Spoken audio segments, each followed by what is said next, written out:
ஜெசி, நீ எல்லாரும் எப்படி இருக்கீங்களா? நல்லா இருக்கீங்களா? நான் சூப்பரா இருக்கேன். எக்ஸ்பர்ட் சம்மங்கன்ற சீரிஸ்ல எனக்கு எபிசோட் 5.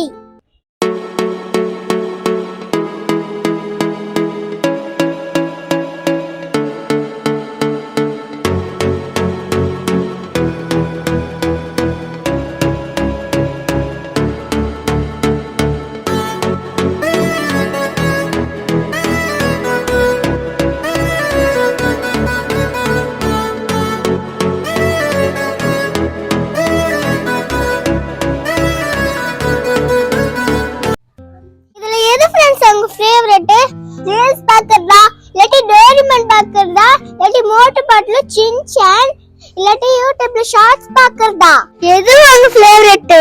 பைபிள்ல யோசியான்னு ஒரு ராஜா இருக்காரு. அவர் ராஜா ஆகும்போது 8 வயசு தான் ஃப்ரெண்ட்ஸ். அவரும் நம்மள மாதிரி சின்ன பையன் தான் ஃப்ரெண்ட்ஸ். அவர் சின்ன வயசுலயே இயேசுவோட சமூகத்துக்கு நேரா அவர் இதயத்தை திருப்பினார்.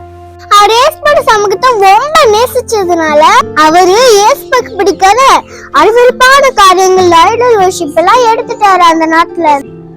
அவர் எப்படி இயேசுவுக்கு பிடிக்காத காரியங்கள் எல்லாம் வேலைக்கு போட்டாரோ அதே மாதிரி நம்மளும் இயேசுவுக்கு பிடிக்காத காரியங்களை வேலைக்கு போடணும் ஃப்ரெண்ட்ஸ்.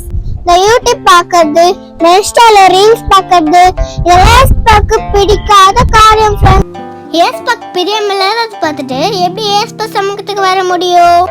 இதுவும் ஒரு ஐடல் வர்ஷிப் மாதிரி தான். ஏஸ்பக் டைம் கிடைக்காம நம்ம இதுல டைம் வேஸ்ட் பண்ணிடுறோம். இனிமே நம்ம அந்த மாதிரி எடுக்க வேண்டாம். ஏஸ்பக் பிடிக்காத நிறைய விஷயங்கள், நிறைய காரியங்கள் எடுத்து விலக்கி போட்டாலாம். நம்ம இப்ப நம்ம அந்த பிளக்கார்ட்ல பார்த்தால வர்ஷிப் பண்றது, சர்ச் போறது, ஏஸ்பக் துதிக்கிறது, அது மட்டும் இல்லாம பைபிள் படிக்கிறது, பிரேயர் பண்றது, எல்லாமே ஏஸ்பக் பிடிச்ச காரியம் தான். இத கூட நம்ம செய்யலாம் ஃப்ரெண்ட்ஸ்.